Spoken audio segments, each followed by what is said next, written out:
Hi peeps, Dee here. Welcome to my channel, welcome to my studio, and welcome to this little tutorial. Well, let me tell you something. When I first started doing the channel, one of my goals was to help people get started who knew nothing about clay.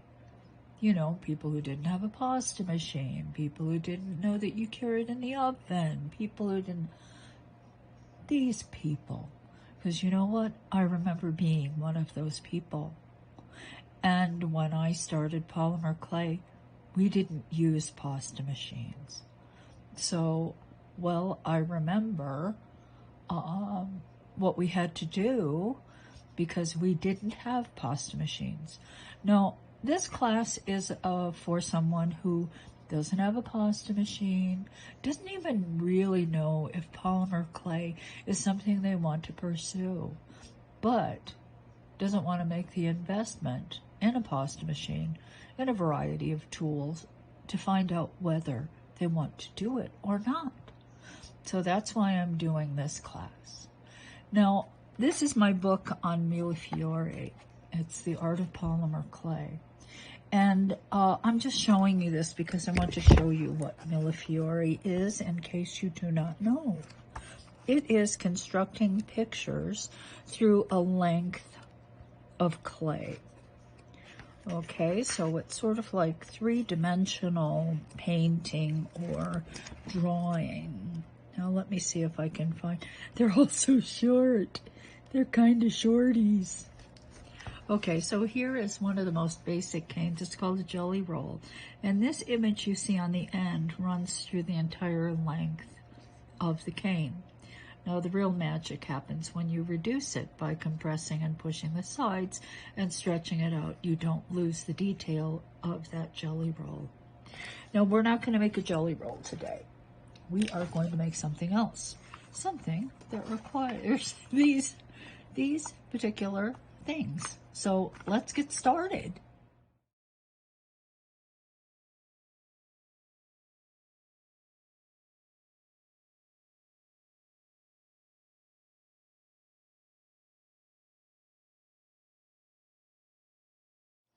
Okay, so basically you're going to need clay.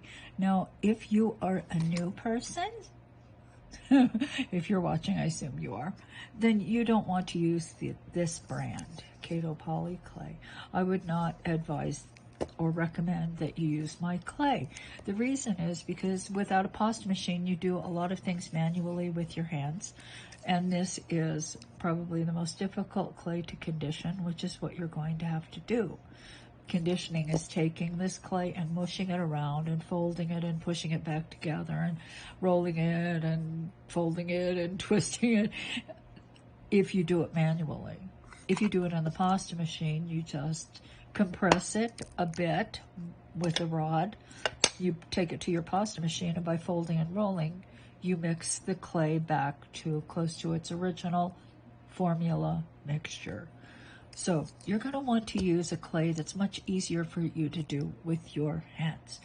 That means you're going to pick maybe Primo Sculpey, if you can find it, Cernit. These are softer clays. I would say for this particular purpose today, you could even use Sculpey 3. Now, with reservations. Sculpey 3 is a clay that will give you an impression of what it's like to work with polymer clay. But it is not a clay that you're going to want to stick with because it's just too weak and brittle. You make something, chances are it's going to break. You don't want to spend that much effort making something only to have it break.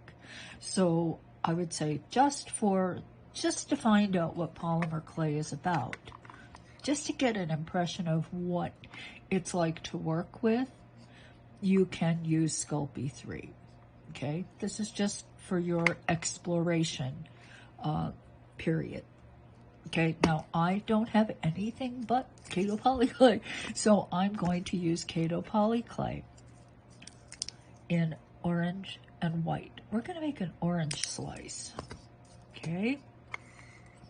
You're going to need a rod of some sort. No, I remember when I started, I didn't have an acrylic rod.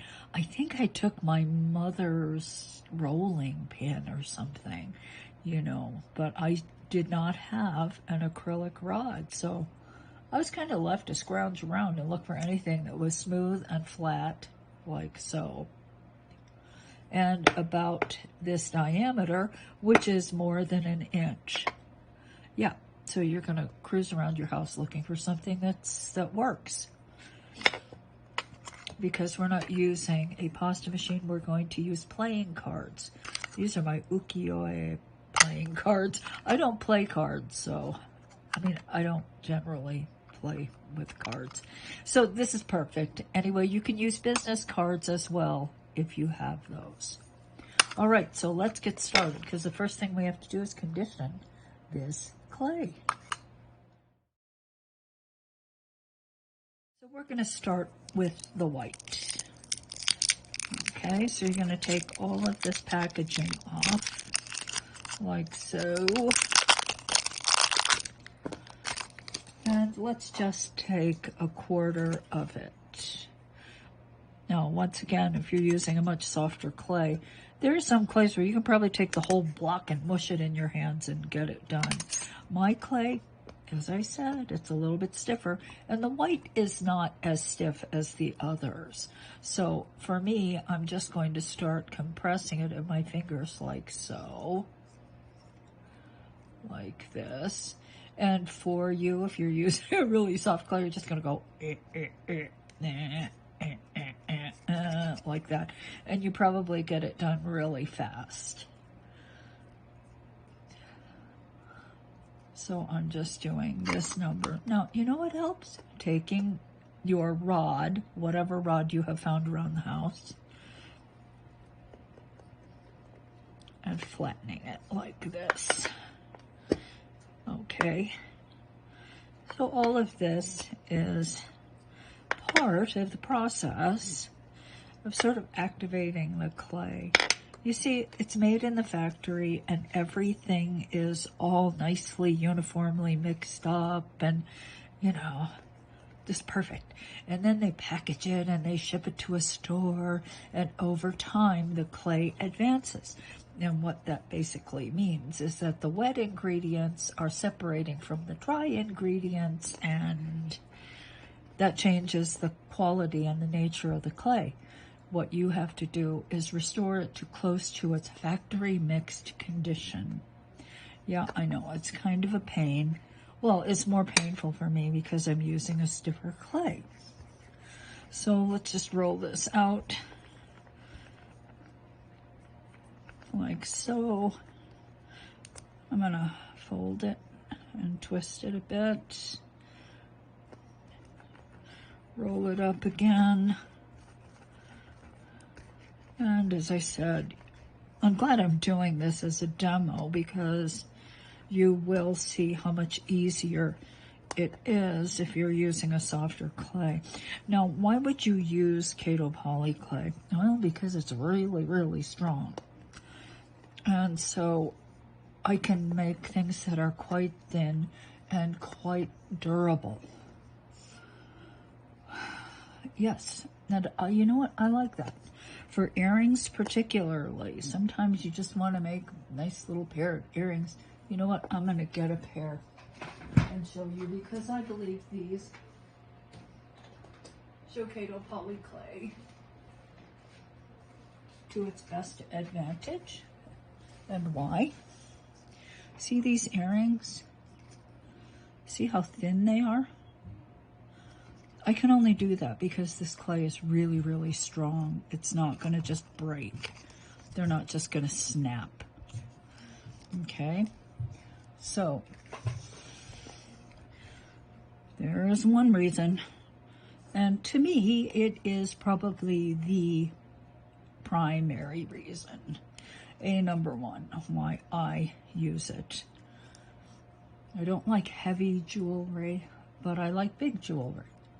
So it's possible to have jewelry that's quite large and very thin.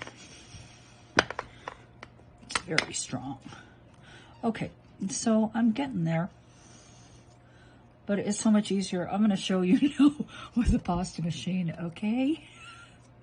All right, so this isn't completely conditioned yet, but I'll show you with the pasta machine. Okay, once again, trusty rod. And what I'm going to do is flatten it out so that it is probably about 1/4 the thickness it originally was. Like so. Okay. Like that.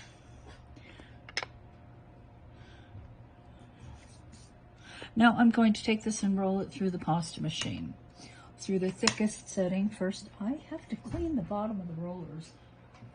I just know I do. Let me find a towel.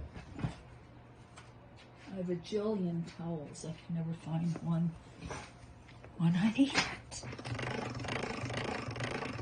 Okay, so when I clean the rods, the pasta machine, I'm actually taking this towel and just rolling it under the rollers. See that? That's what came off the bottom. Okay. Now, let's roll it through. I've got it set on the thickest setting of the pasta machine. Ta-ta! Now I'm going to jump up to setting number 3, which is thinner, and finish off there.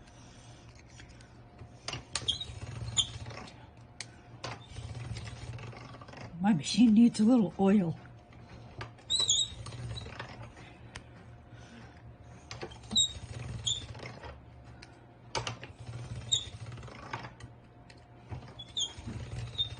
Now, let's look at, see that soft sheen on the surface? That pretty much means it's conditioned. Not only that, you can feel it. It has a nice sort of supple feel to it. So I would say another turn or two and we are done. Okay.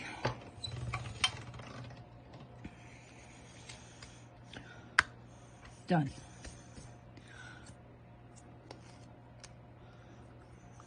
So definitely, if you pursue polymer clay and use a stiffer clay, you're going to want to get a pasta machine. All right. So now, the next thing I'm going to do is condition my orange. I'll just do half of this block, as I did before. I'm not going to make you watch me because you just watched that. Okay. All of your clays are not going to be equally difficult or easy to condition, generally speaking.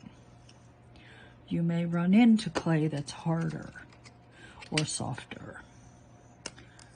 It could happen. Okay, this is a critical part of the process, so don't ignore it. As tempting as that may be, you shouldn't ignore conditioning.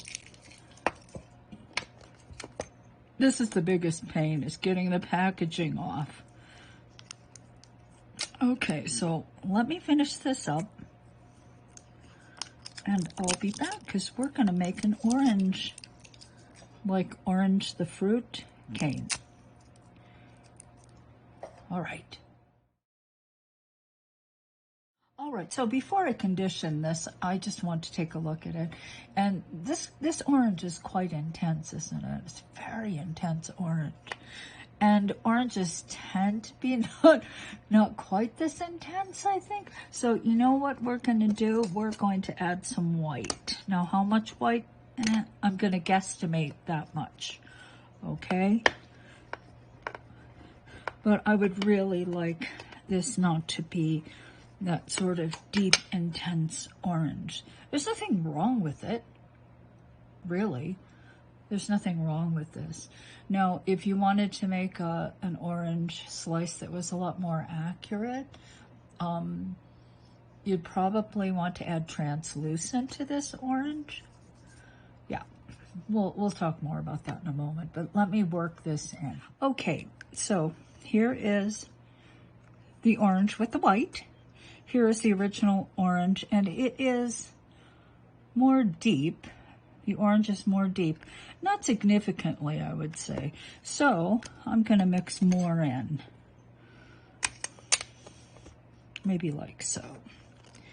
All right, so let me get that. And I'll be back.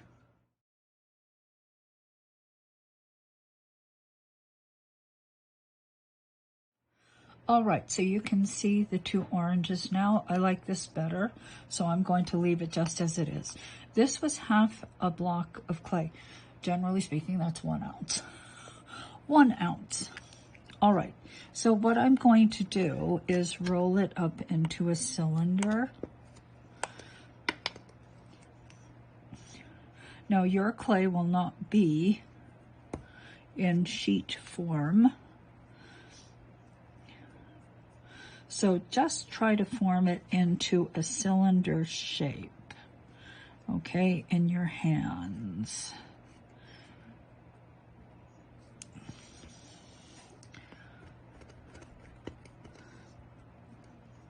Another thing great about having a pasta machine, it's quite easy. Now I'm just going to take probably a third off like this. We're not making a huge cane here. Now, if I need more orange, I'll probably just end up adding more of the orange from the block to this.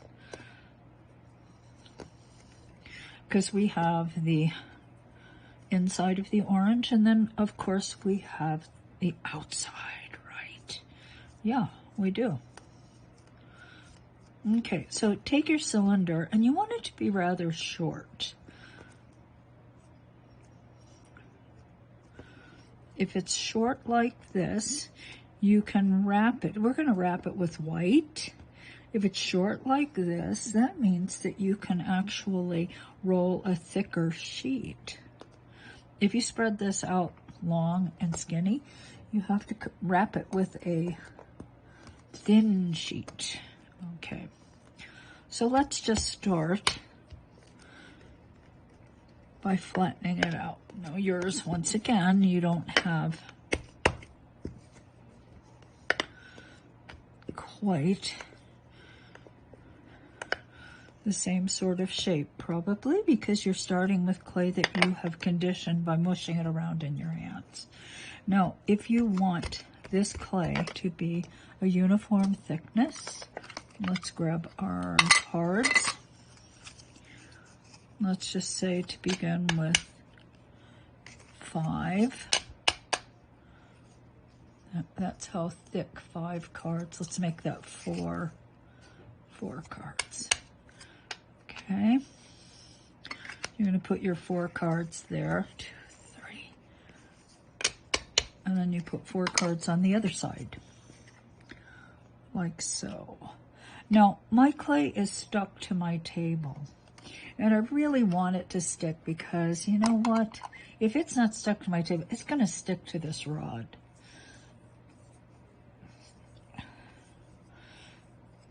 Okay. Now let's roll it.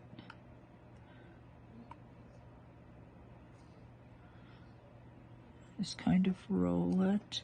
Every now and then I do pick it up. Push it down again.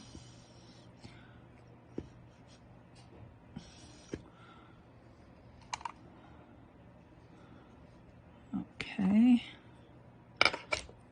I'm going to pick it up. Just kind of put it back down, and I'm not really pushing it down at this end. I think what's going to happen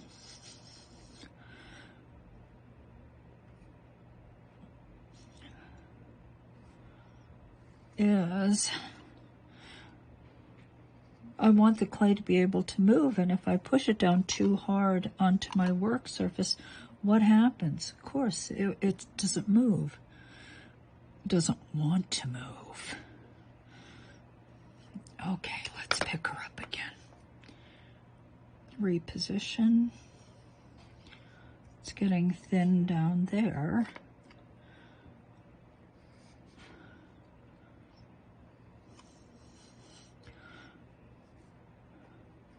Now, is it critical that this sheet is exactly for. I'm not really sure.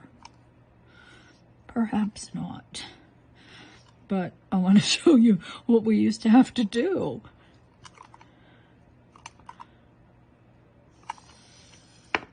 I mean, at the time, it didn't seem to be such a hardship. No, it did not. It was not. What did we know? We didn't have pasta machines. Pasta machines were for making pasta, but nobody was making pasta then. Well, very few people. Real gourmet cooks were making pasta, but it wasn't quite so common, I guess, as it may be today. Now, when you go looking for your pasta machine, don't forget to check your local resale shops. Because, you know, a lot of those people who thought they would make pasta didn't. It's like, what do I do with this machine now?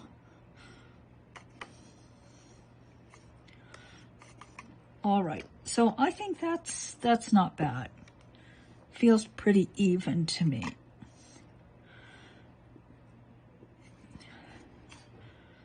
Okay.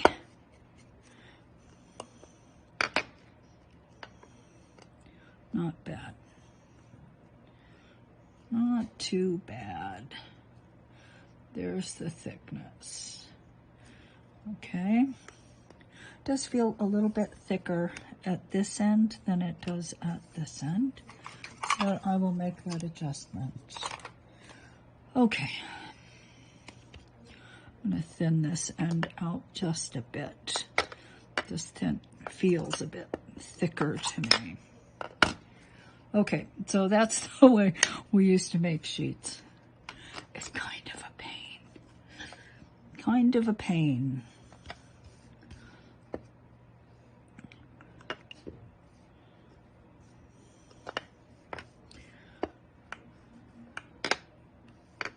But this video is for you to figure out whether you even want to pursue this. Now, we're going to make a bullseye cane. And what that is a core like this, wrapped with a sheet of white or another color. But it makes a bullseye. Like those bullseye canes, bullseye candies. Remember that bullseye candy? Maybe. All right. So I did cut a nice clean edge here. Gonna wrap it around. And as you're wrapping, wrap forward, push it all the way forward, transfer the mark, and then back it up. Okay, then cut along that mark that you transferred. And you will get something. It'll be close to fitting. If it doesn't fit exactly, then bring the two cut edges together and try not to overlap. No overlapping. Then roll like so. Okay, this is called a bullseye. Every place I slice along the way is going to be, of course, the same. Now, to make our orange slice, we're going to need to reduce this. Now, it's simplest to reduce round. You're just going to take your fingers and just, see what I'm doing? I'm pushing on all sides. Then I'm going to flip to the other side and repeat the process. Like so. Then lay it flat and roll it to smooth it.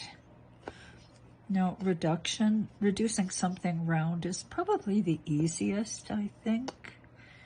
This, you just apply pressure to the outside evenly, like so.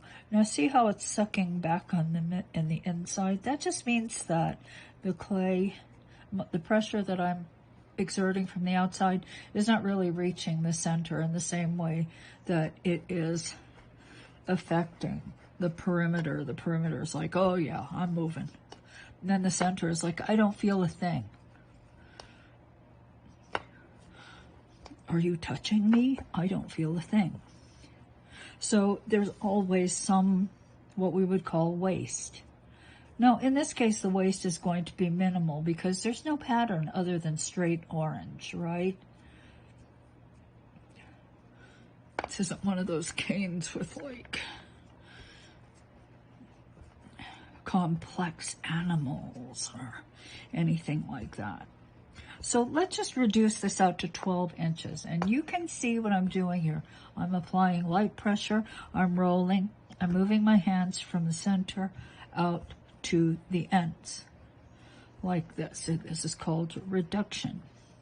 I'm doing my best to make sure that the length is uniform. All right.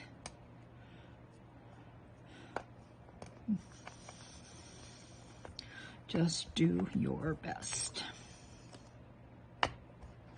Okay, so when you're caning, it's a really good idea before you do any division or cutting. We're going to cut this. We're going to cut. We're going to make 6 pieces. Then we're going to put them back together. Well, for a process like this, you always want to,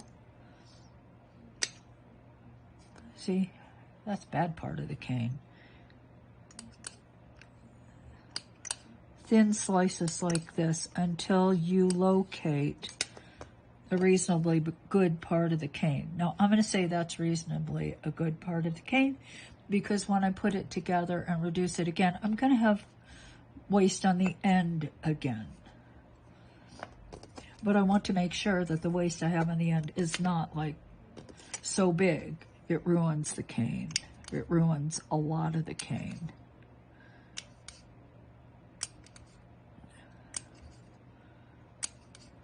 Okay, so here we are again, just this tiniest little dot there.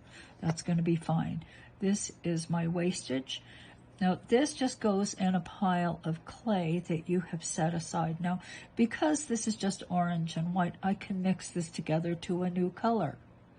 Okay, so maybe you don't want to mix this in with your black or your blues or your whatever. You know, maybe you want to keep something like this separate so that you can use it later as a pure color. Okay, here we go. You need a ruler. Now grab a ruler. You always need a ruler. Okay, now this is a little longer than 12. Let me aim for the middle. I am going to make this. I need 6 of these. So it's 2 inches each with a little left over at the ends. It's okay. This will be my nice paler orange. Okay. Now what we're actually making is called a lace cane. It was one of the first canes I ever made. And it is just taking these and putting them together like so. Now, I have 6 pieces here. Doesn't mean you have to use 6. You could use more. Could have made it with 8. Like so. All right. Now, compress and turn this back into a cylinder. Because the next thing we're going to do is cut it into 4 pieces.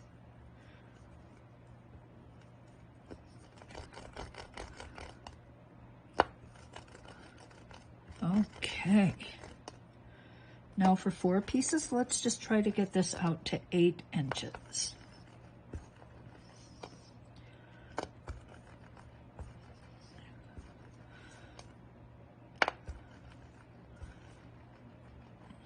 Okay, so another thing about my clay, Kato POLYCLAY, it's a really good caning clay, which is what we're doing here. We're caning. It's an excellent caning clay. Okay, so here we go.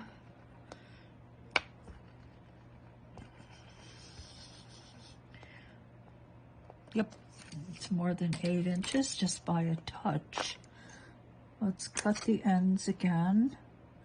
Make this a practice. You can believe me when I tell you there are times when you can ruin a lot of work by not doing this. A lot.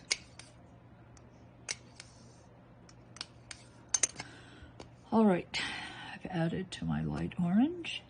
Here we go. Looking good. That's what it looks like. Oh yeah, lace canes. I don't even know who made the first lace cane. I have no idea. I would tell you if I knew. All right, cut, cut. Now I have 4 pieces measuring 2 inches each.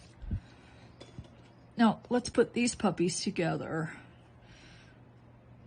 I don't think too much about the way they go together. Like, I'm not trying to put them together in registration or anything. Ooh, got a little bit of extra cane here.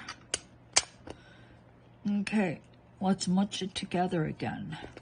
I'm munching it together. And what I'm trying to do here, of course, is eliminate that hole in the middle. I'm just gonna push it, push it, push it, like so. Now each of those little cells becomes a cell in the orange slice, right? Now, I talked a little bit, or I said I would talk more about adding translucent. Now, if I were to add translucent, it really enhances the translucence of the cells in the orange. Because if you cut an orange open and you look at the individual cells, you see they're not opaque. They're actually transparent color. So you could do that. Now how much? It would probably be a lot of translucent, maybe 3/4 translucent, 1/4 orange. And I would not add white. Okay, so here we go. Doink, doink. Now, this dude is going to be reduced in a triangle shape. Yeah, you think you can't do it? You can. I'll be back.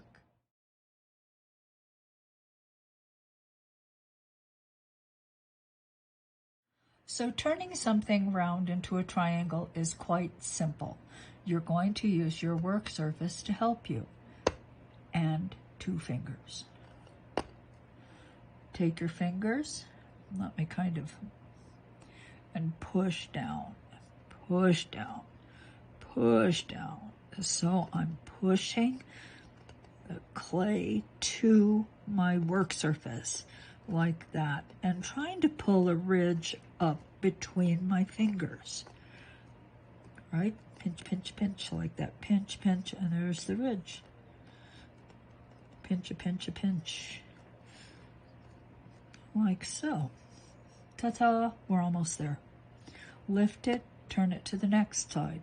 Repeat the process. Pinch along the new ridge.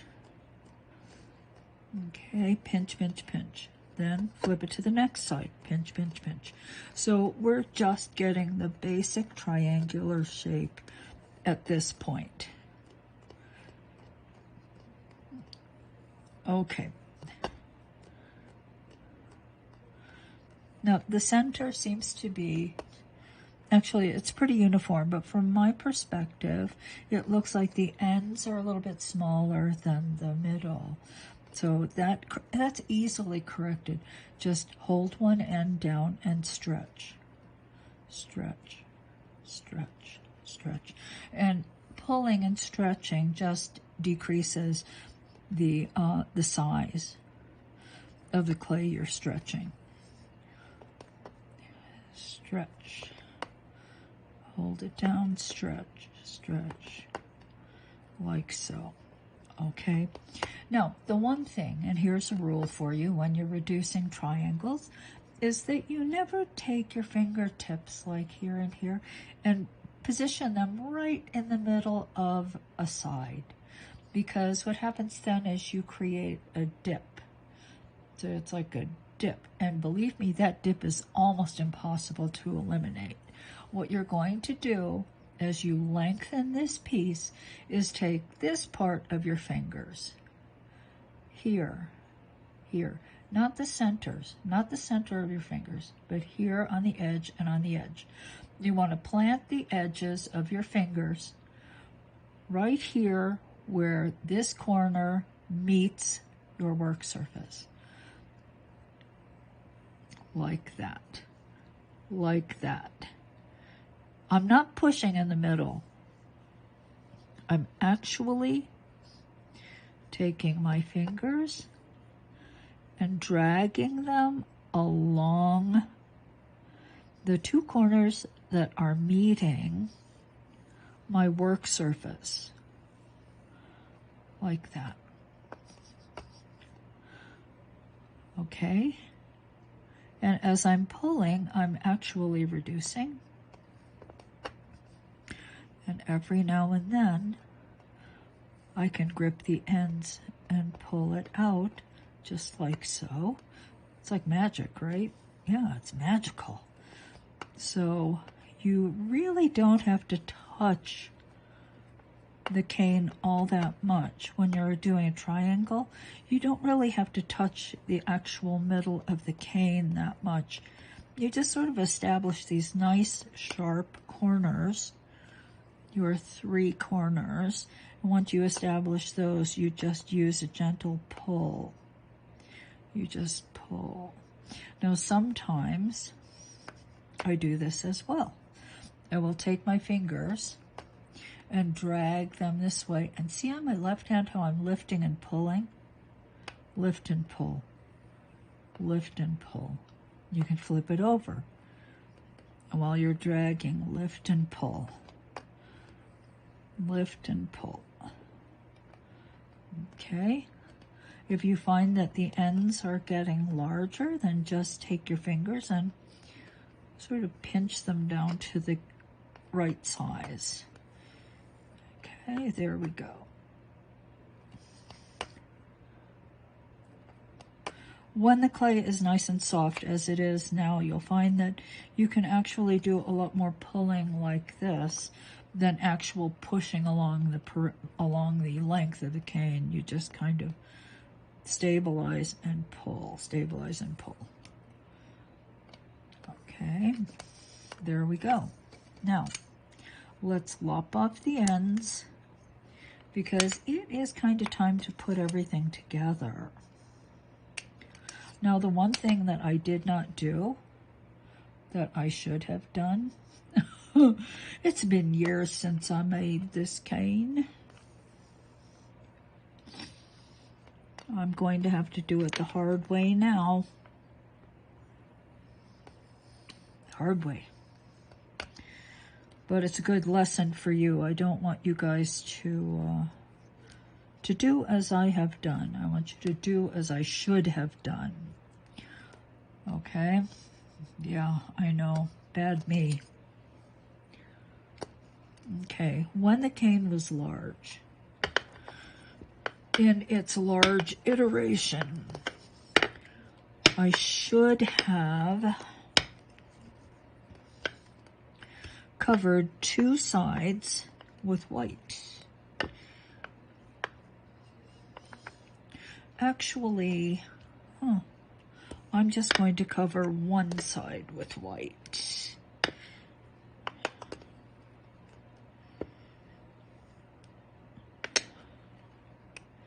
Just 1 side.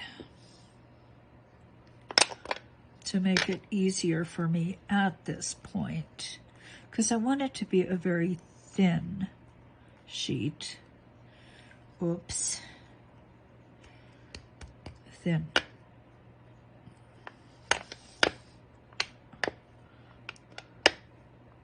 It doesn't have to cover 2 sides. It can cover 1. But this would have been easier had I done it when it was big and reduced it out. Okay, so let's just cut this into 8 parts first.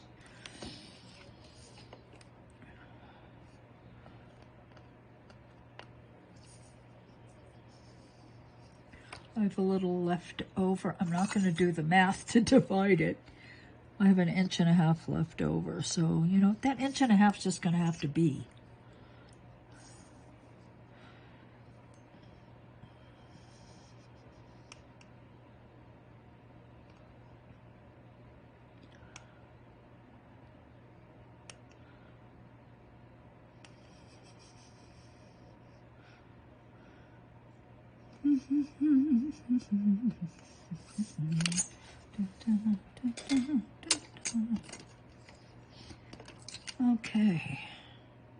Okay, I can absolutely tell you positively it has been maybe decades since I made an orange cane. Yeah, it has. Okay, so here are our slices. Now I am going to insert on one side of each of these white, a piece of white, okay? Thing is, if I put them all together like this, you don't really see the individual pieces of the slices, do you? I really need some white there.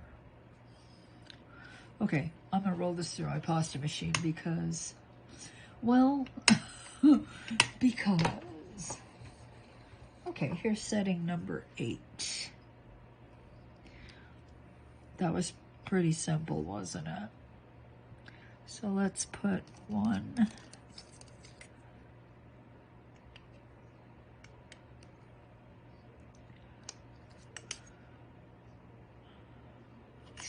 Somehow I cut 9 slices. You see, I'm telling you. But even someone who hasn't made one in 10 years or more can make one. Here's number 2.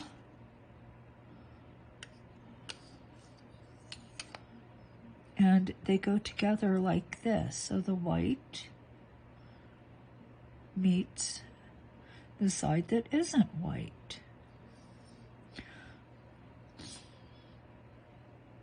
Now I'm going to make mine 8 cells, but actually 6 is the perfect fit. Yep, it is. I admit it. If you want to do 6, you can do 6. Putting them together like so.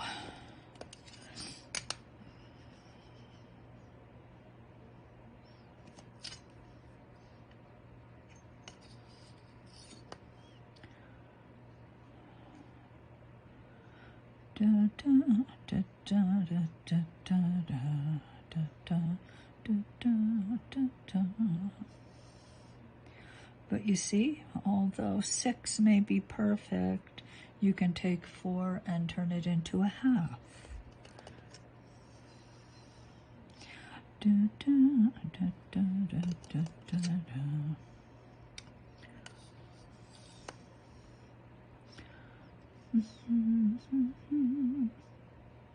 Oops. Oopsie. I definitely want that white. You know, this one's a little smaller. I do have this extra piece. Let us look and see if this is a better fit.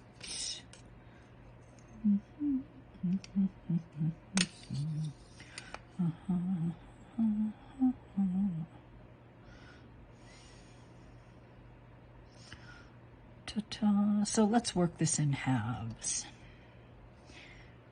I have the haves and the have-nots.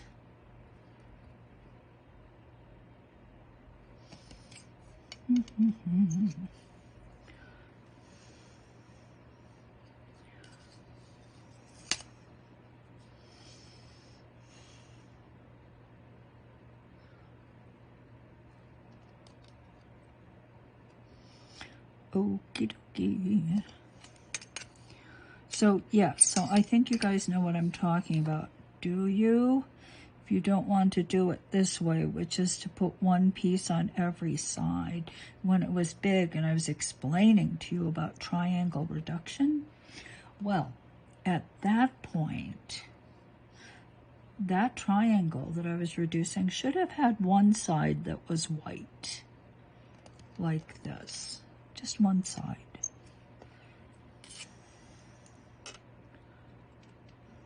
And then I wouldn't have to add the one side now. Live and learn.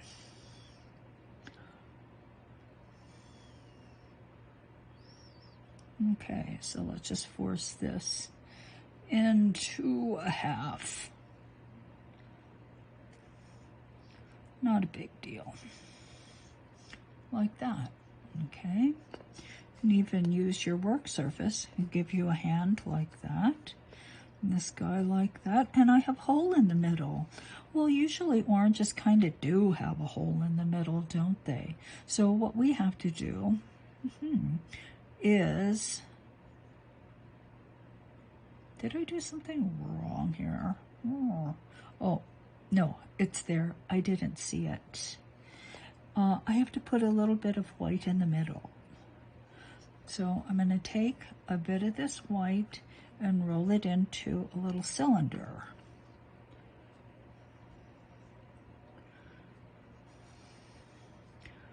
And lay it in like so, like that. And then put the two halves together.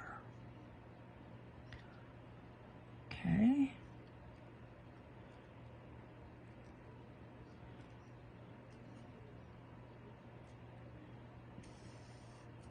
Yes, I haven't made any fruit and clay in a long time. Tutti frutti. Okie dokie. Now, the slices are pulling away from the core, so I'm just going to flatten them down a bit. And just start squeezing like this. Now, I like working against my work surface because when you push the flat side down, I believe that the work surface starts to kind of hold it, and it doesn't move quite so much, which it could quite easily.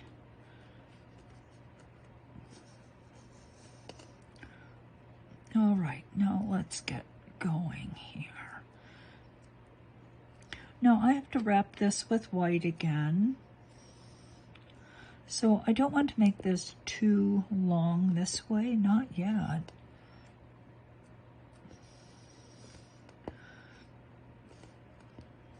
I want the sides nice and smooth.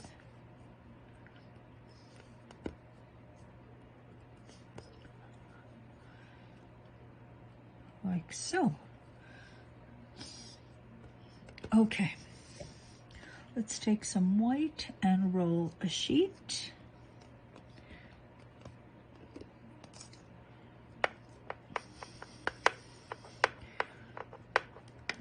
I'm not going to bother with cards at the moment, but I do want it to be quite thin, and it has to be long enough to wrap around. Okay.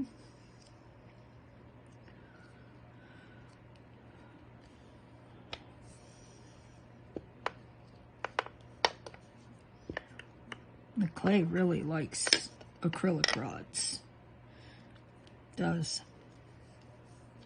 Now, if you have a problem with acrylic rod, the clay sticking a lot to your rod, then you can certainly lightly dust it with cornstarch. That's always a good thing. All right, if your clay is stuck, just slide your blade. Now, I'm sorry, but you have to have something like a blade. Yeah, that's another kind of critical tool, okay? I kind of failed to mention that, didn't I? Bad me.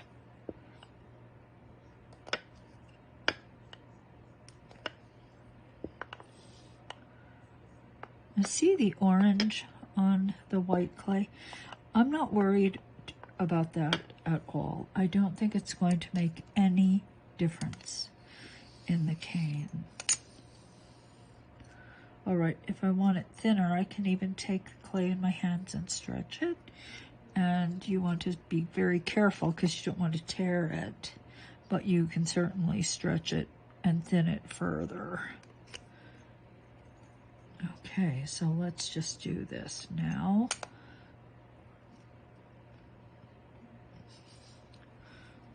It seems to be a little thicker than I like, but we're just going to live with it.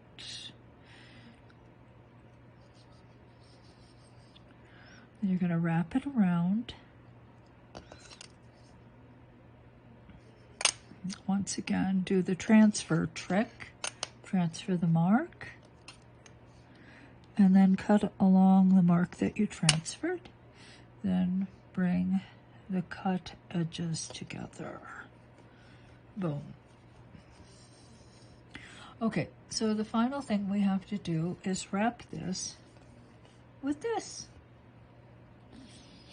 Remember, remember. Okay.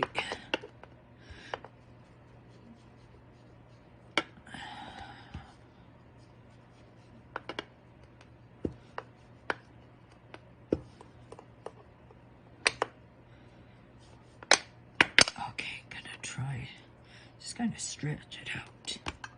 Don't want it really thick. So I'll do my best to make it thin by just stretching and stretching slowly. I got some schmutz on my orange clay. Am I gonna freak out? Nope. I am not. But if you're freaked out by something like that, then just mix it up again. Okay, mix it all back in. And this little bit of whatever it is, the schmutz, it's not going to alter the color of the clay that much. If anything, I don't think you would even notice.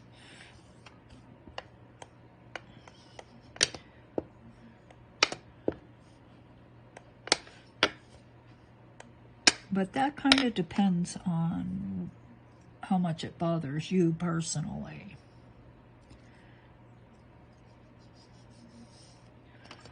All right. Da-da, da-da, da-da. Let's give it a go. What do you think?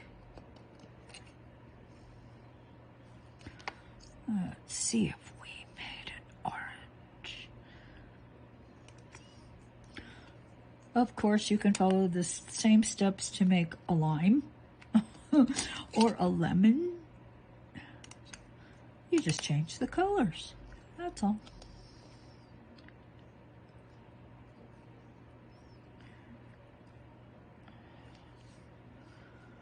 That's all.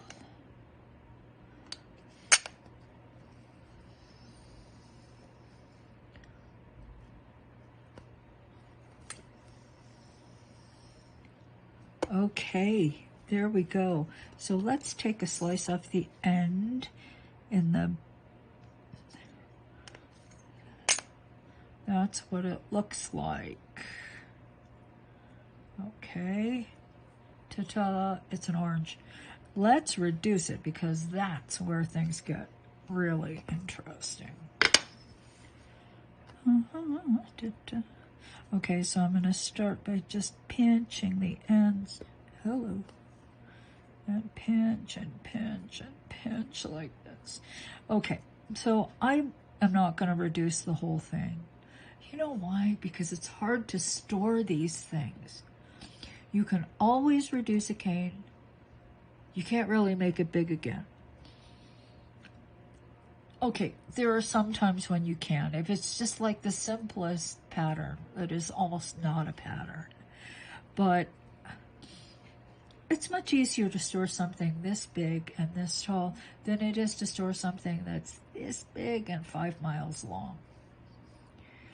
Okay, All right, that was an exaggeration. It's not going to be 5 miles long, but it's going to be long, and you're going to have to figure out how to store it, or you want to use it right away. You want to use the whole thing. So what I tend to do is this. Big, small. Okay. I mean, for my own purposes, most of my canes look like this. They're big at one end and they're very tiny at the other. Because it's just easier for me to store it.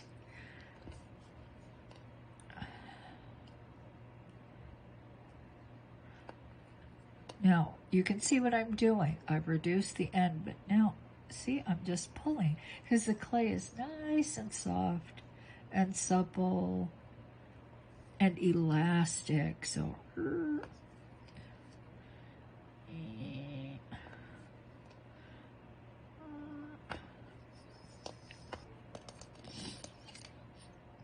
let's cut the end off and see what we have.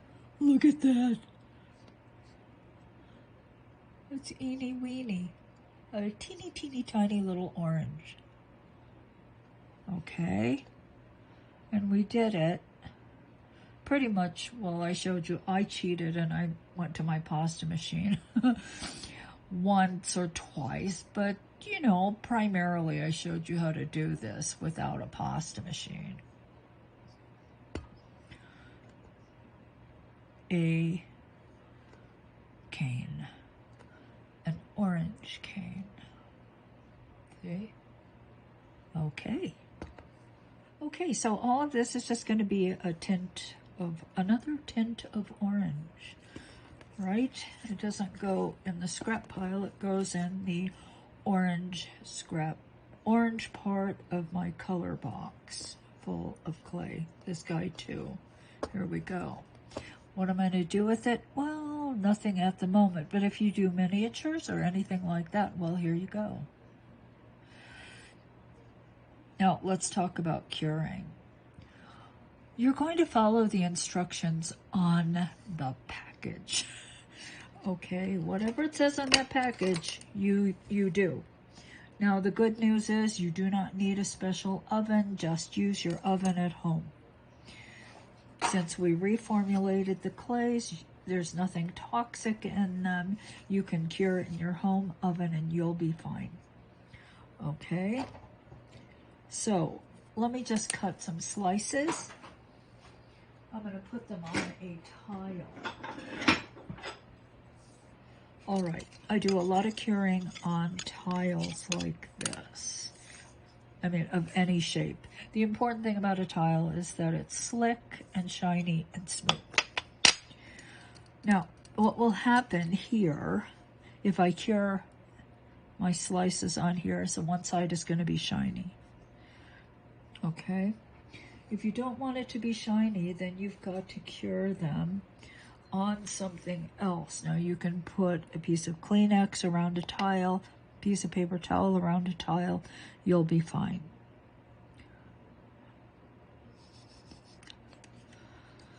Cut the slice, and if you can, you want to restore the roundness. Now, I don't care how old a cane is, there's always just the tiniest bit of squash. Okay, if you want this perfectly round, you can just sort of reshape it right on the tile like this. If you can't do it in your fingers. I mean, this is really tiny, so it's kind of hard to pull it out, but do your best, because see how the one side is squished? It's a squishy. Big canes, it's a lot easier, but you can still do it this way. Just gently tug at the flat part and pull it out a bit. Still not perfect. It is actually easier if you wait a little while. The cane right now is kind of hot, and so if you wait a bit, it does minimize the squish. You'll probably still have a bit of squish, but not as much. Okay. All right. So let me cure these. I'm not going to do more because I have no use for these right now. Yeah, I have, or maybe in the foreseeable future. But I'm going to cure these and then I'll be back. Okay, peeps, so I cured them, and I made a couple that look like full oranges, and I made one that looks like these slices were cut from. This is what we have left. We've got a lot of orange slices when you reduce them that much. Orange slices for the rest of my life right here. Okay, this is what's left over of the mixed clay. All the cane ends that I cut, you know, the orange and white mixes, ended up being this much clay. Here is the leftover orange from the block, and here is the leftover white, what remains. Yeah, so it didn't take a lot of clay to make. It took mostly white, actually, but actually it's probably more like this because there's a lot of white in there. All right, so I hope you enjoyed learning how to make caned orange slices without a pasta machine.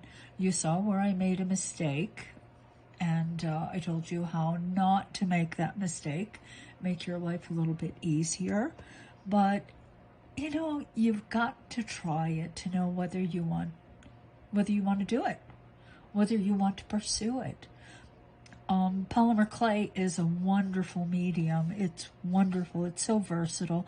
I just showed you one little thing to do out of, oh my God, a world of things that you can do with it. But I wanted you to see, or maybe even try something without having to make an investment in a pasta machine.